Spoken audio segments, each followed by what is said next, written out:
Otra serie, hermanos, que empezamos en este mes de diciembre titulada Belén, ¿verdad? Hemos estado hablando acerca de esta ciudad, de este pueblo, de esta aldea llamada Belén y de algunos eventos que sucedieron en esta ciudad. La profecía de Miqueas capítulo 5, versículo 2, ha sido nuestro texto lema a lo largo de toda esta serie.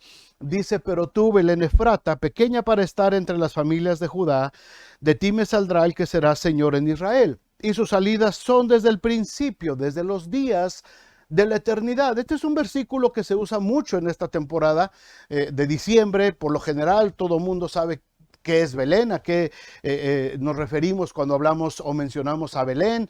Inclusive en España estaba viendo que Belén es sinónimo de esos nacimientos que se hacían y dicen: vamos a poner el Belén, y va a haber una competencia de Belenes y vamos a ver a los que pusieron su Belén, refiriéndose a esa escena del nacimiento de Cristo, ¿verdad? Pero como hemos visto a lo largo de la historia, hermanos, hubo más historias que se desarrollaron en esta ciudad o alrededor de esta ciudad de Belén a lo largo de la historia bíblica. Por supuesto, solamente vimos tres, hubo más, ¿verdad? Pero solamente vimos tres de ellas. La primera fue la historia de Jacob y de Raquel, cuando nace su hijo Benjamín y Raquel muere en la ciudad de Belén.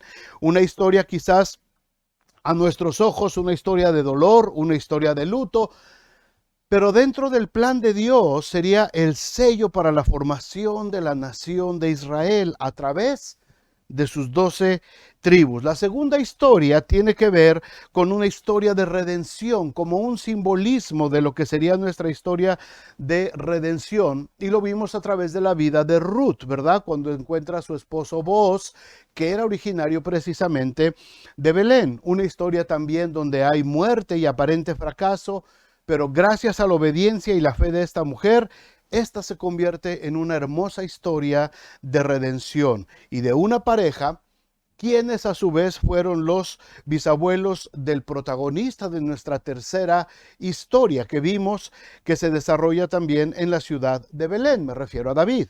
David es el que a través de los siglos nos enlaza ahora a la historia con la que terminamos esta serie. Es la historia de la Navidad, por supuesto.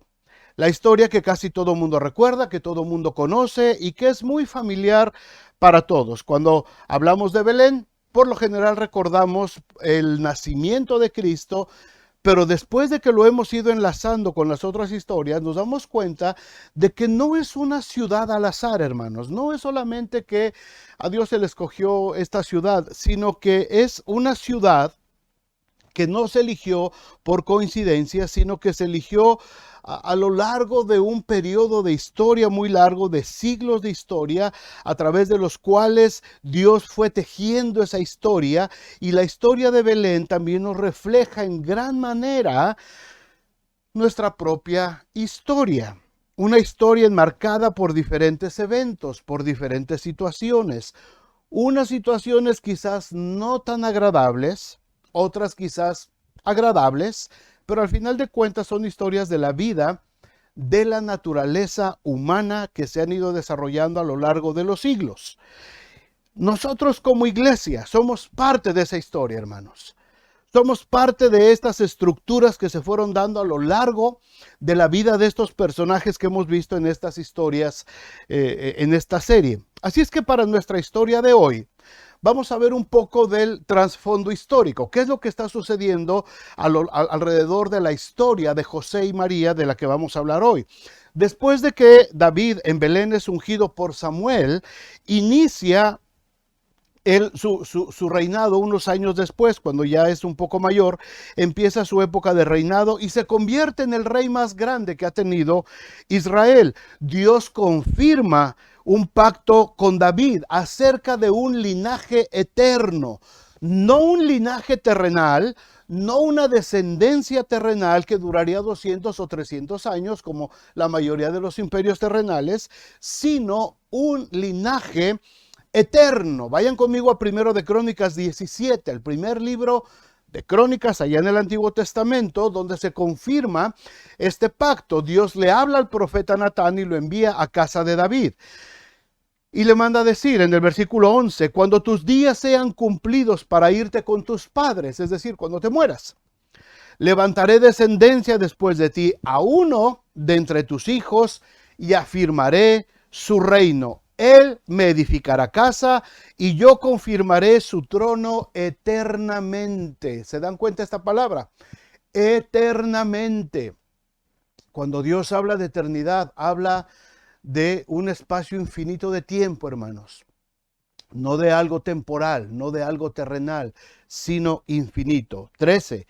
Yo le seré por padre, él me será por hijo, y no quitaré de él mi misericordia como la quité de aquel que fue antes de ti, refiriéndose a Saúl, hijo de Benjamín, sino que lo confirmaré en mi casa y en mi reino eternamente, y su trono será firme. ¿Para cuándo? Para siempre. Esta es una profecía, es una sombra, ¿verdad? Aunque también está hablando de Salomón, el hijo natural de David, pero es una sombra, hermanos, es una profecía que Dios está hablando acerca del reinado del Mesías, de Jesucristo, que descendería de ese linaje que se estaba estableciendo a partir de David.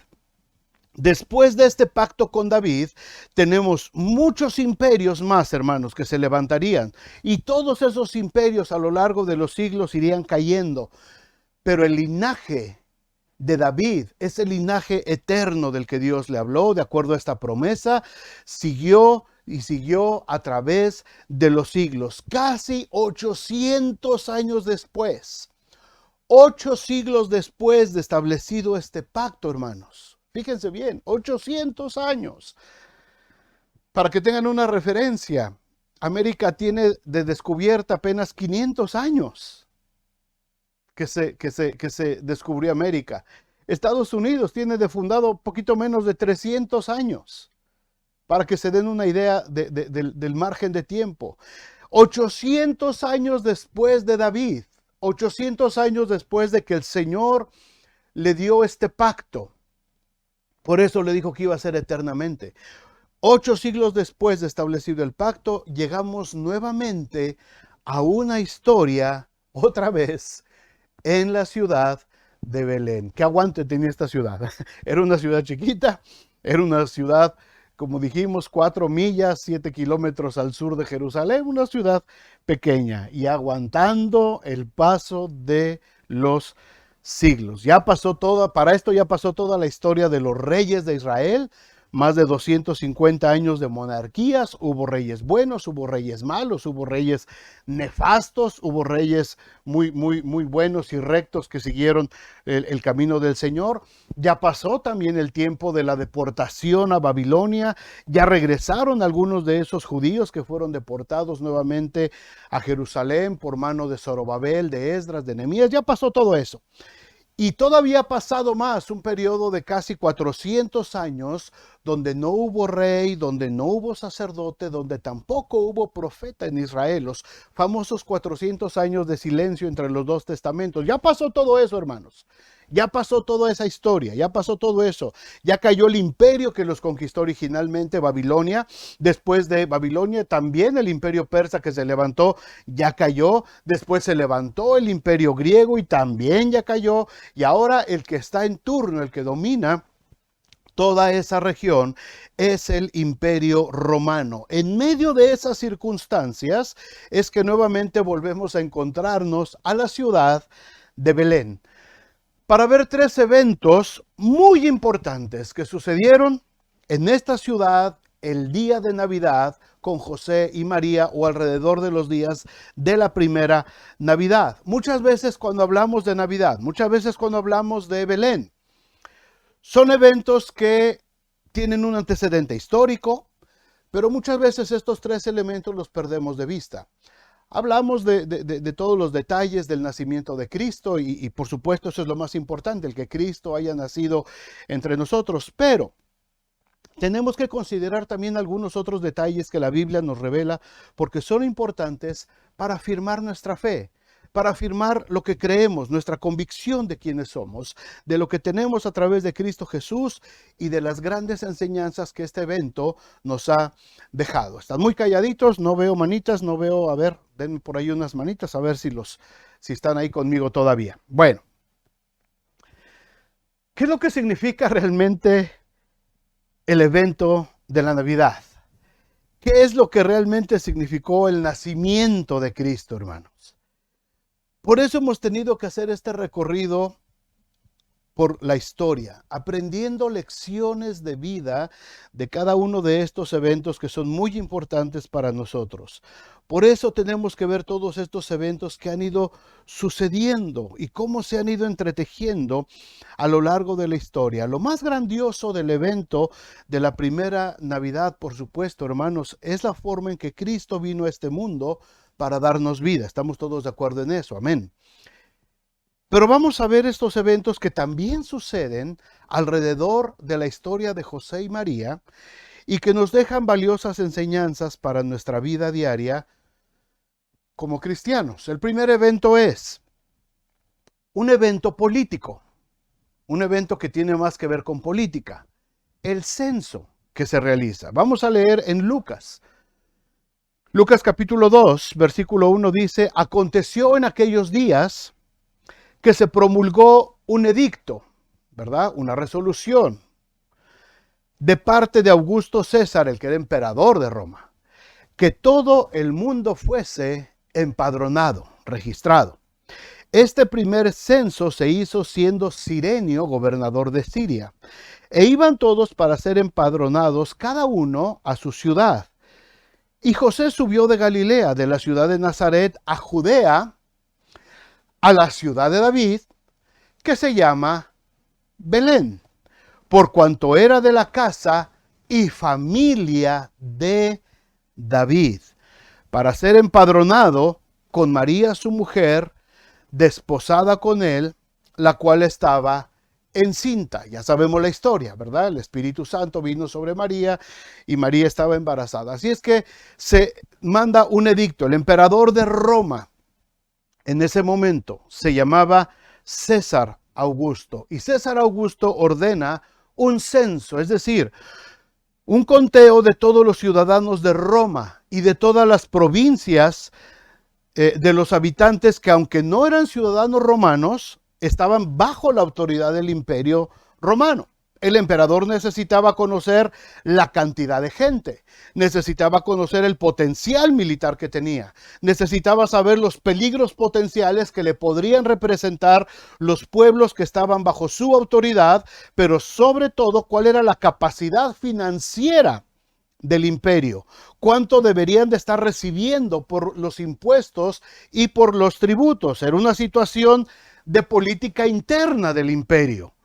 La máxima autoridad, por supuesto, era el emperador, en este caso César Augusto.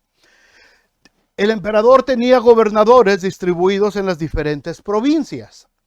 La provincia de Judea había sido anexada bajo la jurisdicción de Siria, donde Cirenio, dice aquí el relato de Lucas, era gobernador.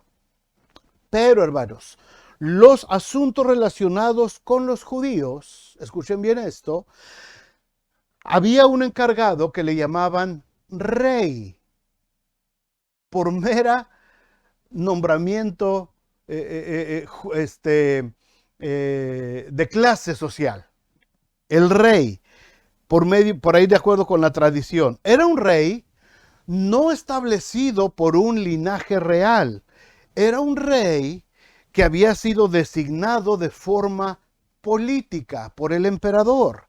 El emperador elegía o el gobernador de la provincia, y ese rey de los judíos en este tiempo era un hombre llamado Herodes. Hubo varios Herodes, pero no nos vamos a meter en ese rollo. Ahora, entre paréntesis, déjenme decirles nada más como nota aclaratoria para algunos que les gusta estudiar más profundamente la Biblia. Algunos escritores y estudiosos de la Biblia creen que Lucas comete un error al poner al mismo tiempo el censo de César Augusto y la gubernatura de Cirenio en Siria. junto con el reinado de Herodes. Esto no afecta el hecho de lo que sucedió, ¿verdad? Ustedes a lo mejor por ahí van a escuchar que no coinciden las fechas. Quizás fueron algunos años de diferencia. Cirenio tuvo 2 periodos como gobernador y como director militar. Así es que no nos vamos a meter mucho en ese asunto histórico, porque no afecta la historia. El punto es que se hizo un censo.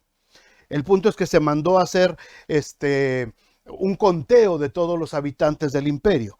Nuevamente vemos aquí, como en las historias anteriores, a nuestros protagonistas. En este caso son José y María, ubicándose en la ciudad de Belén. Nuevamente ahí van nuestros protagonistas. ¿Se acuerdan que Jacob salió de Betel y salió caminando, y fue en Belén donde se tuvo que detener porque se vino el parto de Raquel, ¿verdad? Boz estaba en Belén, Ruth era de Moab y había tenido que regresar con su suegra nuevamente a Belén, donde encuentra a Boz y la historia de redención. David vivía en Belén, David estaba cuidando sus ovejas cuando es llamado para ser ungido como rey. Así es que nuestros protagonistas ahora, José y María, vienen de la ciudad de Nazaret. Si quieres poner el mapa otra vez, hija. Esa ciudad de Nazaret arriba está más o menos a 150 kilómetros, es decir, unas 94 millas, de distancia arriba, que tenían que emprender el camino. No era fácil. Ahora, aquí tenemos una primera enseñanza, hermanos. El pueblo de Israel antes y la iglesia ahora siempre se han movido en medio de situaciones y actividades políticas de los gobiernos de la tierra. No somos ajenos a este tipo de eventos. Estamos en el mundo, aunque no somos del mundo, dijo Jesús. Pero tenemos, hermanos, que obedecer y sujetarnos a las autoridades de este mundo. Puedes estar de acuerdo o no, cómo se maneje la política del país. Puedes estar de acuerdo o no. Tienes derecho de expresar tu opinión. Pero a final de cuentas, hermanos, tenemos que estar sujetos a las autoridades. ¿Por qué? Porque Dios se ha valido, hermanos, de esos movimientos a lo largo de la historia para que el evangelio se expanda y para que crezca por todos los pueblos del mundo. Las olas de inmigrantes como nosotros han traído el evangelio a este país nuevamente y a otros países. Los tiempos de gobiernos que han perseguido a la iglesia han servido para fortalecer a la iglesia. Cada movimiento político de las naciones, hermanos, siempre acaba en favor del evangelio. Espero que escuchen esto y lo entiendan, lo capten. Cada movimiento político de las naciones a lo largo de la historia siempre termina en favor del evangelio. Siempre. ¿Por qué? Porque así lo ha determinado Dios. Así es que cuando como cristianos, hermanos, vemos gente que se engancha demasiado en el asunto político, a final de cuentas, Dios va a seguir siendo Dios y Dios se va a seguir manifestando aún en medio de cualquier situación política que se nos presente. No dependemos de un político, no dependemos de que un político quiera o no quiera apoyar a la iglesia o no la quiera apoyar. Eso es totalmente irrelevante. Dios es soberano y Dios está puesto sobre todas las naciones de la tierra, y Dios va a usar a cada hombre, a cada político, a cada movimiento político para traer bendición a la iglesia de una forma o de otra. Siempre ha sucedido a lo largo de la historia, hermanos. Así es que no es la excepción. Nosotros no confiamos en políticos, nosotros confiamos en Jesucristo. Nos sometemos a las autoridades, obedecemos a las autoridades, oramos por nuestras autoridades, los que están en eminencia sobre nosotros, ¿verdad? Pero a final de cuentas sabemos que Dios sigue teniendo control de todas las cosas, incluidos los asuntos políticos de las naciones. Ahora, los políticos van y vienen a lo largo de la historia, hermanos. Unos son buenos, unos malos, otros son peores. Pero la iglesia no tiene su mirada puesta en los políticos, sino en el plan de redención de la humanidad. El quedarnos viendo un movimiento político, hermanos, limita a la iglesia. Nosotros vemos hacia la eternidad. Nuestra mirada está puesta hacia la eternidad en Cristo. Y aquí vemos a José. Vemos a este hombre llamado José obedeciendo al llamado que hizo el emperador. El emperador dijo que todo mundo se tenía que censar. Y José obedeció.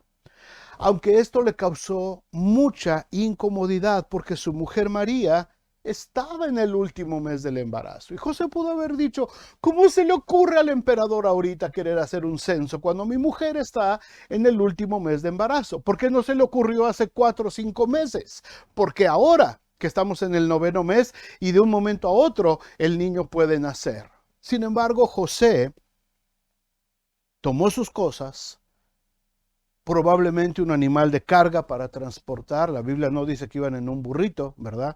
No lo menciona, eso ya es parte de la tradición. Pero lo más seguro es que era un burro, un mulo, un animal de carga, de transporte. Y empezó el camino desde Nazaret hasta Belén. 94 millas al sur, 150 kilómetros, caminando, con una mujer de 9 meses, cumpliendo casi 9 meses de embarazo. El plan de Dios, hermanos, escuchen esto. El plan de Dios se estaba cumpliendo al pie de la letra, como lo había profetizado 600 años antes, usando una circunstancia política. Se los vuelvo a repetir. El plan de Dios se estaba cumpliendo usando una circunstancia política. Aunque esto requiriera, hermanos, hacer un viaje a pie de 94 millas con una mujer en los últimos días de su embarazo.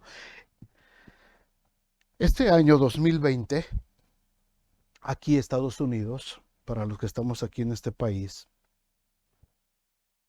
el gobierno hizo el censo, que se hace cada 10 años, nada más. Cada 10 años. Números par.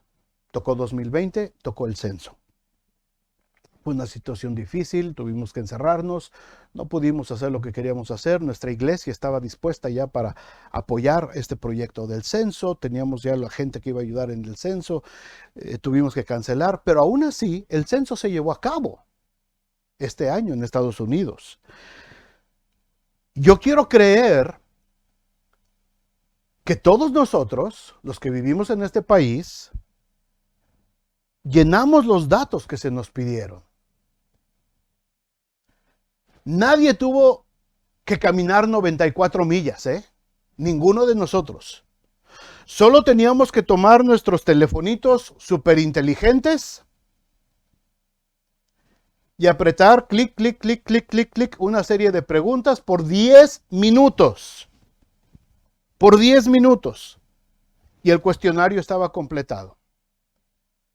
Yo espero que todos los cristianos en este país hayamos respondido a este llamado de nuestro gobierno, que necesita saber cuántos somos, dónde vivimos, cómo estamos, cuánto ganamos, cómo nos movemos, si tenemos transporte, si tenemos casa. ¿Por qué? Porque de esa manera, igual que en el tiempo de Augusto César, el gobierno puede saber cómo está la sociedad, qué necesidades hay. En ese tiempo era para extorsionarlos más. En nuestro tiempo, gracias a Dios, bendito sea Dios por la democracia, es para saber cómo nos van a ayudar y cómo podemos nosotros también ayudar y cómo podemos ser parte de las responsabilidades de nuestro país. Yo espero que todos hayamos llenado este cuestionario que nos llevaba 10 minutos solamente usando nuestro teléfono. José y María tuvieron que caminar 94 millas, caminar 94 millas en el 9º mes de su embarazo para poder llegar a Belén, empadronarse y cumplir con su responsabilidad cívica que tenían como parte del Imperio Romano. Aunque no eran ciudadanos romanos, la orden era que todos se contaran. Ay, pero es que el gobierno nos quiere marcar. Es que siguiendo el censo, el gobierno me quiere desaparecer. Ah, pero es que el gobierno nos quiere controlar. Ah, pero es que este presidente no es el bueno. Ah, pero es que este presidente sí es el bueno. Ah, pero es que el otro va a ser peor que este. Hermanos, hermanos, hermanos, pónganse a pensar. ¿Qué hubiera pasado si José hubiera pensado como alguno de nosotros? Ah, pero eran otros tiempos, podemos decir. Sí eran otros tiempos, hermanos. Efectivamente. Pero el plan de Dios es el mismo ayer, hoy y por todos los siglos. Y ahora nosotros somos parte de ese plan. Y todo lo que se mueve en este mundo tiene que ver con el cumplimiento de ese plan, del que nosotros somos parte. Por eso, en medio de los movimientos políticos, sociales, culturales, la iglesia debe de mantener el rumbo trazado y no dejarse llevar por las circunstancias terrenales. Porque no sabemos si las nuevas leyes que el gobierno va a tomar a causa de ese censo, o el resultado mismo del censo, o el nuevo presidente y lo que él decida, forman parte de lo que Dios ha predeterminado que suceda para que la iglesia siga adelante. Espero que entendamos este punto, hermanos, y la importancia de lo que les estoy diciendo. No olvidemos, no perdamos nunca de vista, cuando veas todos los conflictos sociales, políticos que hay en nuestros países alrededor del mundo, no pierdas de vista, por favor, Colosenses 1:16, porque en él fueron creadas todas las cosas, las que hay en los cielos y las que hay en la tierra, visibles e invisibles, sean tronos, eso quiere decir política, eso quiere decir reinos, gobiernos, tronos, dominios, principados, potestades, hablando de las cosas espirituales. Todo fue creado por medio de Él y para Él. Así es que en medio de cualquier situación política que nos encontremos, hermanos, la iglesia sigue en el curso de Dios. No te preocupes. Ah, es que este presidente nos va a quitar la libertad de culto. Qué bueno, porque es parte del plan de Dios. A ver si así reaccionamos. A ver si así nos probamos. A ver si así ponemos a prueba nuestra fe. A ver si esto sirve como un colador para ver realmente quiénes van a persistir y quiénes van a desistir de su fe en Cristo. Ah, pero es que aquel presidente está haciendo. Ah, es que aquel presidente nos va a quitar el trabajo. Oh, es que aquel le está quitando esto, está quitando el otro. Bueno, ¿cómo va a responder la iglesia? ¿Se va a dejar ir por lo que está pasando políticamente? ¿O va a entender que todo fue creado por medio de él y para él, incluidos los políticos, los tronos, los dominios, principados y potestades? José y María respondieron en medio de una acción política. María ya estaba embarazada, 9 meses. José no podía decir, ya estaba Jesús, el Mesías, el Hijo de Dios, ya estaba en el vientre de María crecido. José no podía decir, no voy a ver si me puedo empadronar aquí en Nazaret, junto al lago de Galilea. ¿Para qué voy hasta Belén? Pues está re lejos. Y la mujer embarazada, qué fastidio caminar con ellos, es mucho tiempo. José obedeció sin saber quizás, sin saber él, inconscientemente, que le estaba dando cumplimiento a una profecía de 600 años atrás de Miqueas. Vamos al segundo evento que sucedió en Belén, en esa primera Navidad. El segundo evento, hermanos, es un evento de caos y confusión en medio de todo esto. Dice el relato de Mateo. Ahora vamos a ver lo que dice Mateo en el capítulo 2, versículo 1. Cuando Jesús nació en Belén de Judea, en días del rey Herodes, vinieron del oriente a Jerusalén unos magos, diciendo: ¿dónde está el rey de los judíos que ha nacido? Porque su estrella hemos visto en el oriente y venimos a adorarle. Oyendo esto, el rey Herodes se turbó y toda Jerusalén con él. Y convocados todos los principales sacerdotes y los escribas del pueblo, les preguntó dónde había de nacer el Cristo, el Mesías, el ungido de Dios, el libertador del mundo. Había un rey, hermanos. Había un rey de los judíos. Y ese rey se llamaba Herodes. Ese rey se llamaba Herodes. Sobre él estaba el gobernador de la provincia. Y después estaba arriba el emperador. Pero para los judíos, hermanos, para los judíos, este era el rey, Herodes. Como les dije antes, no era rey por un linaje real, sino por un nombramiento meramente político. Así es que llegan estos personajes, unos magos de Oriente, que por cierto no se conocen sus nombres. La Biblia no menciona nombres, no menciona cuántos eran, ni en qué venían montados.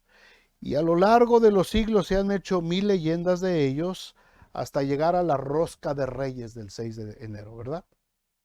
Pero la Biblia no habla de esto. No dice que eran 3, no dice que venían en un caballo, en un burro y en un elefante. No dice tampoco que venían, o camello, perdón, no dice tampoco que eran Melchor, Gaspar y Baltasar, ni tampoco dice que uno era morenito y otro acá. No habla, solamente era una caravana de científicos, de astrólogos, de gente que estaba considerando las estrellas.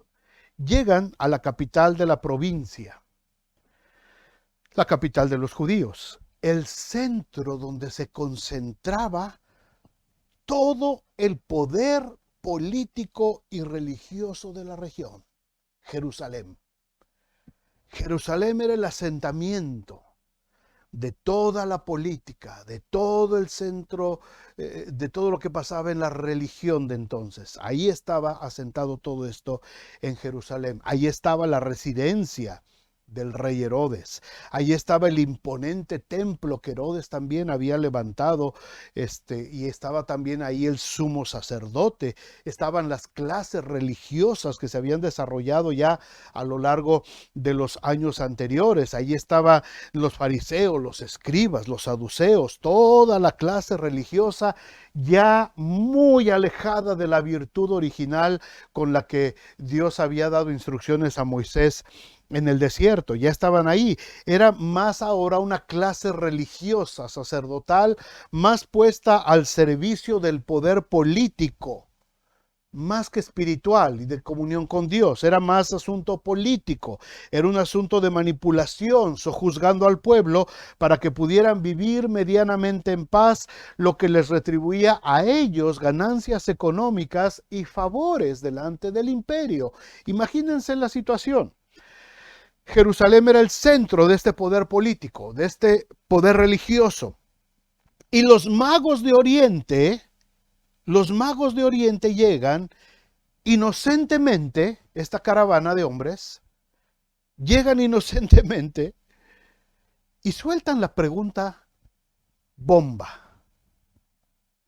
¿Dónde está el rey de los judíos que ha nacido? Porque su estrella hemos visto. Ahora, ninguna profecía, ningún profeta del Antiguo Testamento, jamás en el Antiguo Testamento se menciona nada acerca de una estrella en el nacimiento de Cristo.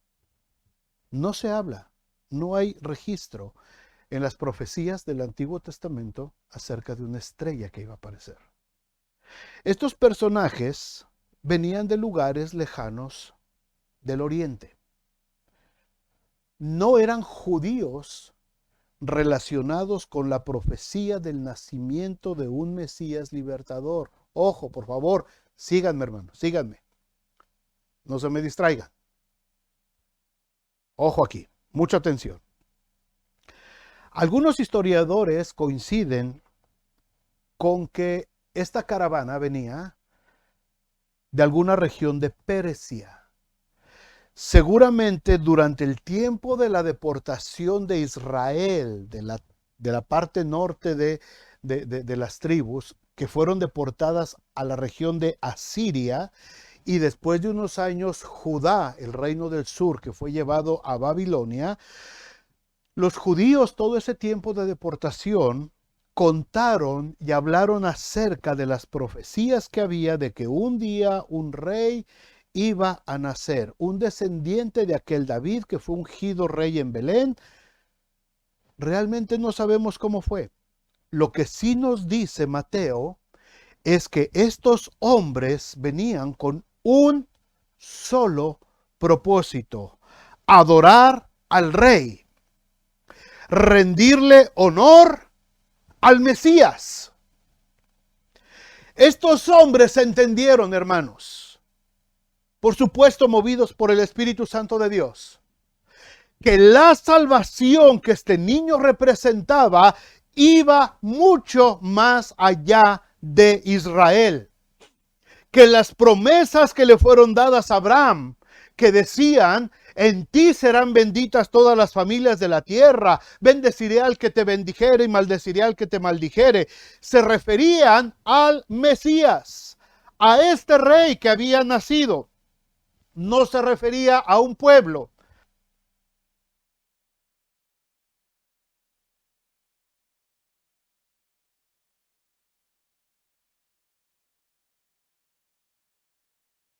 No se refería solamente a un pueblo, no se refería específicamente a una nación, no se refería solamente a Jerusalén, no se refería solamente a los israelitas, porque la historia de la Biblia, hermanos,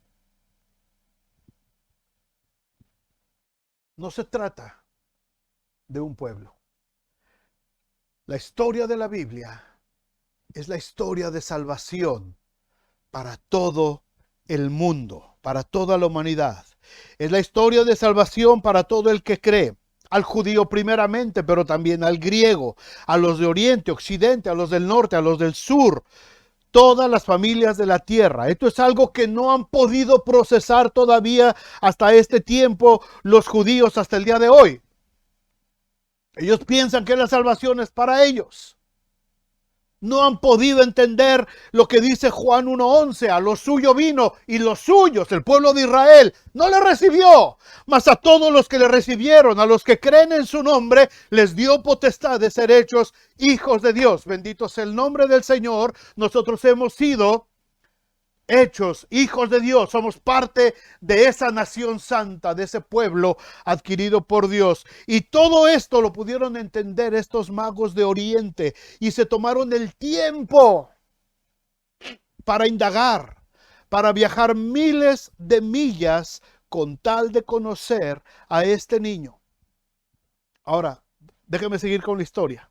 Versículo 3 dice: oyendo esto, el rey Herodes se turbó y toda Jerusalén con él. Venimos a adorar al rey. Épale, espérame tantito. ¿Cuál rey? Que ha nacido, si aquí yo soy el único y ya estoy viejito. ¿Cómo que ha nacido un rey?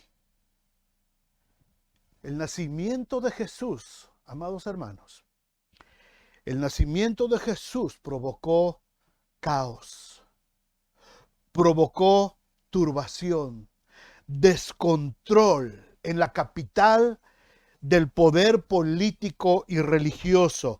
Toda Jerusalén se conmocionó al escuchar esto. Había posibilidad de que empezaran las revueltas, podía haber disturbios, la precaria paz que había se podía poner en peligro, la posición política y la vida misma de Herodes estaba en peligro si el emperador se llegaba a enterar de una insurrección en medio de los judíos. Toda Jerusalén se turbó, toda Jerusalén se trastornó, pero en Belén de Judá, en aquella pequeña Belén Efrata, aquella ciudad pequeña para estar entre las familias de Judá, donde Raquel murió al nacer Benjamín, donde Ruth fue redimida por Booz y donde Samuel derramó su cuerno de aceite sobre David. En esa pequeña ciudad de Belén, ahí no había confusión, hermanos, ahí no había trastornos, ahí no había alborotos, ahí nos dice Lucas capítulo 2 versículo 13 lo que había: una multitud de las huestes celestiales que alababan a Dios y decían: gloria a Dios en las alturas y en la tierra paz, buena voluntad para con los hombres, porque donde Jesús ha nacido, solamente puede glorificarse el nombre de Dios, porque donde Jesús ha nacido no puede haber confusión, sino paz, porque donde Jesús ha nacido no hay poderes políticos ni religiosos que valgan, sino buena voluntad para los hombres.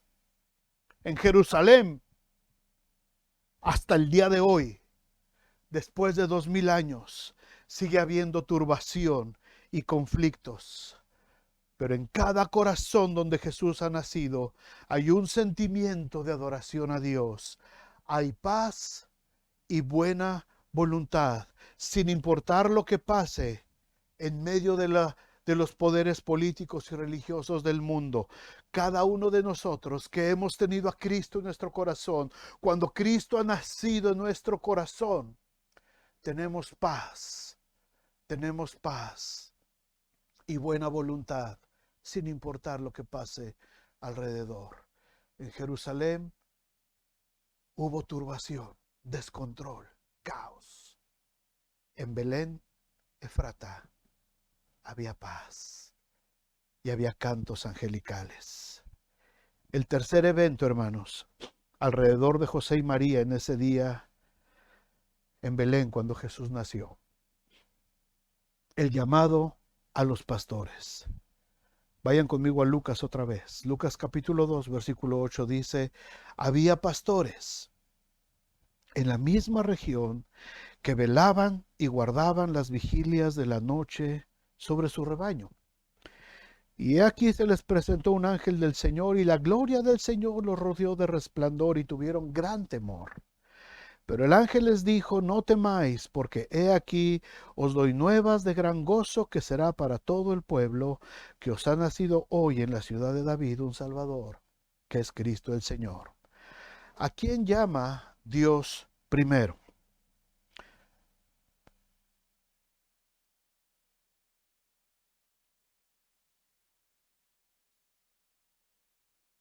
¿Quién llama a Dios de acuerdo a esta historia?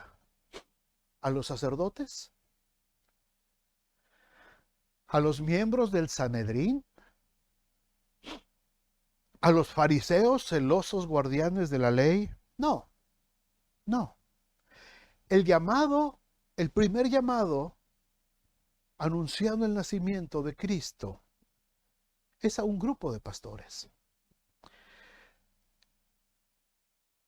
Siempre se nos ha dicho, y los que son cristianos y han escuchado estos mensajes cada año, siempre se nos ha dicho, y es verdad, que fue a los pastores porque eran gente sencilla, gente de corazón puro que podían creer que Jesús era el Mesías, y así es,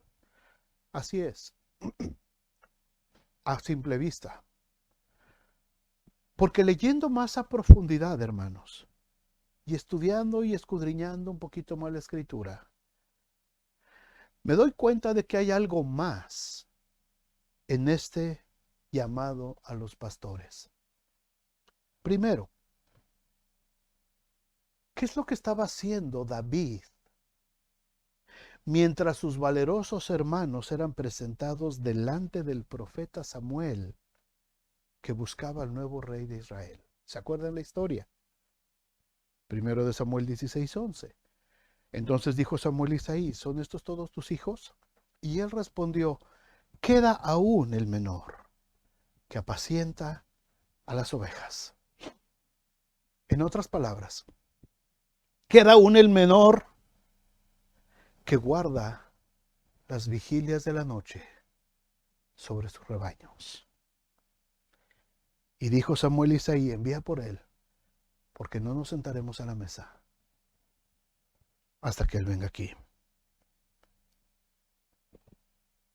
Segunda consideración, ¿por qué el ángel llamó a los pastores? Veo cuando Dios sella su pacto de eternidad con David, que le dice en 1 de Crónicas 17:7, por tanto, ahora dirás a mi siervo David, le está dando instrucciones a Natán el profeta, así ha dicho Jehová de los ejércitos, yo te tomé del redil, de detrás de las ovejas, en otras palabras también, cuando guardabas las vigilias de la noche sobre tus rebaños, para que fueses príncipe sobre mi pueblo Israel. No es casualidad, hermanos. No es ninguna casualidad que el ángel se presentara a los pastores de ovejas y que ellos fueran los primeros testigos del cumplimiento de la promesa, porque el pacto se selló con un pastor de Belén. Y en Belén se les confirmó a los pastores. Por eso tampoco es casualidad que el apóstol Pedro diga en 1 de Pedro 5:4, y cuando aparezca el príncipe de los pastores, vosotros recibiréis la corona incorruptible de gloria. No es casualidad. No es una coincidencia que fueran los pastores. Había un trasfondo histórico. Había una referencia histórica y una referencia espiritual. ¿Por qué los pastores que estaban detrás de las ovejas eran los primeros que tenían que ser avisados de que había nacido el príncipe de los pastores? Porque tenían que ser anunciados ellos que había nacido en esa misma ciudad de Belén un Salvador, un descendiente de aquel que fue tomado del redil cuando estaba detrás de las ovejas, igual que ellos, apacentando a sus ovejas.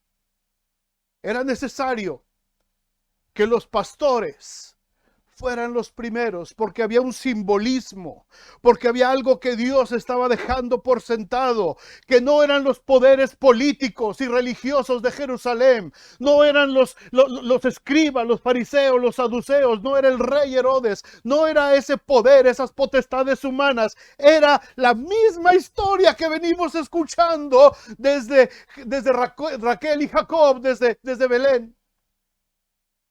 La misma historia de Boaz y de Ruth, la misma historia de David, gente sencilla, gente con un corazón dispuesto, gente decidida a obedecer lo que Dios estaba mandando para sus vidas, gente que estaba dispuesta a sacrificarse, gente que no tenía temor a enfrentarse a lo que venía. No es casualidad, la historia de Belén se cierra.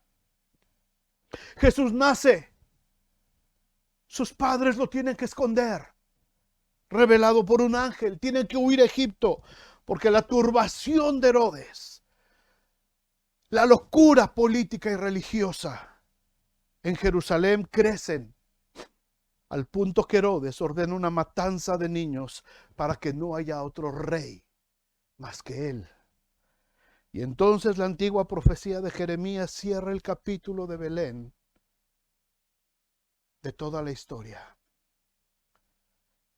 Mateo 2:16 dice: Herodes entonces, cuando se vio burlado por los magos, se enojó mucho y mandó matar a todos los niños menores de 2 años que había en Belén y a todos sus alrededores, conforme al tiempo que había inquirido de los magos. Entonces se cumplió, versículo 17. Entonces se cumplió lo que fue dicho por el profeta Jeremías cuando dijo: voz fue oída en Ramá, grande lamentación, lloro y gemido. Es Raquel, es Raquel, la de hermoso semblante y delicado aspecto. Es Raquel que llora a sus hijos. y no quiso ser consolada porque perecieron. Es Raquel llorando. Es Raquel con la que empezó nuestra historia. Y es Raquel terminando el ciclo de Belén. Es Raquel que llora por sus hijos. José y Benjamín, sus hijos, perecieron. Pero Dios ya se había provisto de rey en Belén, de la casa de Isaí. Y de un descendiente, 800 años después, llamado José, desposado con una mujer llamada María, la cual estaba encinta porque el Espíritu Santo le había visitado. Y de esa historia, de esa unión, de ese descendiente y de esa mujer, mientras los hijos de Raquel seguían muriendo, como lo había anunciado el profeta Jeremías. Cuando pasó eso, acababa ya de nacer el león de la tribu de Judá, la raíz de David, para vencer el imperio de la muerte y del pecado por toda la eternidad. Y nada, ni nadie lo iba a detener, porque las promesas de Dios son sí en Él. Y las promesas de Dios son amén. Y cuando Dios habla, se cumple. Y cuando Dios lo establece, aunque el mundo tiemble y se turbe y se confunda, Dios cumplirá su propósito. Y si Dios dijo que iba a traer un Salvador, lo trajo. Y si Dios dijo que ese Salvador nos iba a libertar de las cadenas de la esclavitud, nos ha libertado como lo prometió. Y si Dios ha dicho que el Rey va a volver a venir y que el Rey va a regresar, este Rey triunfante y poderoso, y todo ojo le verá, y seremos arrebatados con Él y estaremos con Él para siempre. Yo lo creo porque la historia me lo confirma. Porque la historia me dice que sobre todas las cosas, sean tronos, dominios o potestades, todo, sobre todas las cosas, este rey, el león de la tribu de Judá, la raíz de Isaí, está sobre todos ellos, porque Él es el primero, Él es el postrer, Él es el alfa, Él es la omega. De eso, mis amados hermanos, de esto se trata la Navidad, de entender que el proceso de la salvación fue un proceso largo, doloroso, en muchas de sus etapas, un proceso que no todos entendieron en su momento histórico, cuando les tocó ser parte de los protagonistas. Ruth no entendió por qué se tuvo que morir su esposo. Ruth no entendió por qué tuvo que morir su suegro y su cuñado. David no entendió por qué lo mandaron traer cuando él estaba trabajando con sus ovejas. Jacob no entendió por qué tuvo que caminar hacia el sur de Betel y llegar a esa ciudad de Belén. Ellos no lo entendieron. José no entendió porque tuvo que caminar 94 millas con su mujer a punto de dar a luz. Ellos no lo entendieron en su momento, pero estaba ya determinado en el plan perfecto de Dios que todo esto tenía que suceder. Ahora lo vemos desde arriba. Y he orado y buscado en estas pláticas que tu espíritu sea inquietado, que sea movido. Que no estés conforme con lo que estás haciendo, que no estés tranquilo con lo que estás viviendo. Que seamos movidos por el Señor a tomar parte activa en la historia que se está escribiendo, porque para eso se está escribiendo esta historia, y para eso fuimos nosotros ganados por el Señor. Para eso está el Señor en nosotros, por eso el Espíritu del Señor está sobre nosotros, porque somos parte de esta historia. Y hay muchos capítulos más que escribir. Y se necesitan muchos protagonistas, como pueden ustedes ver. Muchos. ¿Cuántos están dispuestos? ¿Cuántos están listos para decir, aquí estoy, Señor? Aquí estoy. Úsame. Úsame. ¿Y cuántos van a decir, como el joven rico, lo siento, Señor, estoy muy ocupado. No puedo, no tengo tiempo. Estoy tan atareado y tan afanado y estoy tan embromado con mis asuntos que no tengo tiempo para el reino de Dios y su justicia. No es lo mío, que lo haga el pastor, que lo hagan otros. Yo no puedo. No sé quién lo va a hacer. No sé. Pero yo espero que muchos escuchen la voz del Señor a través de estos mensajes. Padre, muchas gracias por este tiempo. Gracias.